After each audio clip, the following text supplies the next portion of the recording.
In the headlines, Deputy Economic Development Minister resigns and calls for struggling municipalities to be helped.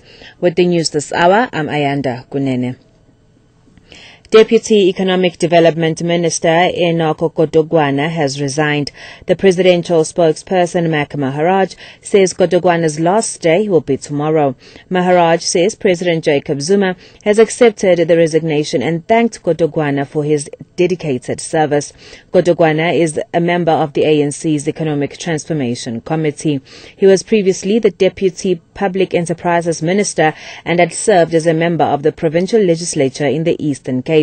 President Zuma says Godogwana's work experience and expertise will not be entirely lost to the public, but will be used elsewhere in pursuing the goal of a meaningful economic transformation.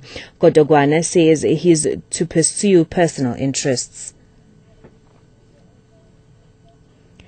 Independent Democrats parliamentary leader Joe Mngulwa says his party will request that Treasury and the Cooperative Governance Department to determine the identity and detailed status of the municipalities that have reported to be in financial distress.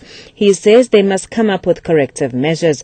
This comes after reports indicated that 66 of the country's 278 municipalities were in financial distress and that 37 others were headed in that direction. Mngulwa says they have called on President Jacob Zuma and the cabinet to support struggling municipalities to prevent their total collapse. He says it's shameful that nearly 40% of the country's municipalities are facing a financial meltdown.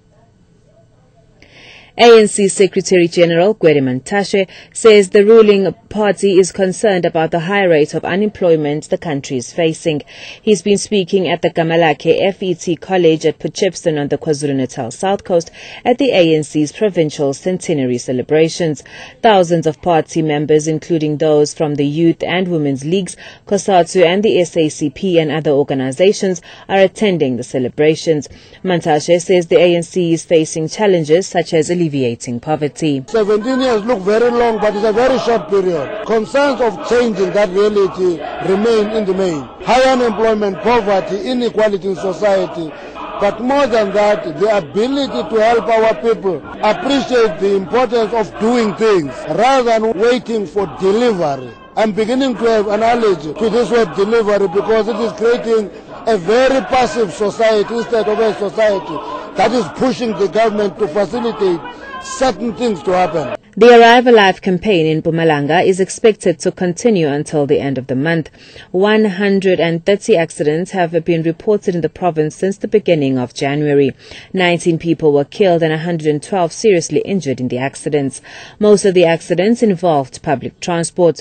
Provincial traffic spokesperson Joseph Mabuza says fatigue and overspeeding were some of the reasons contributing to the accidents. We are saying as a department, what we have noted is that the fatigue, speed and driver behavior played a major role in those accidents. The department is still proceeding with its programs or activities for Arrive Alive, and what we can say is that roadblocks, checks and random patrols will still go on. At the end of the month we will have a major prayer in Belfast where we're going to pray for the reduction of road accidents.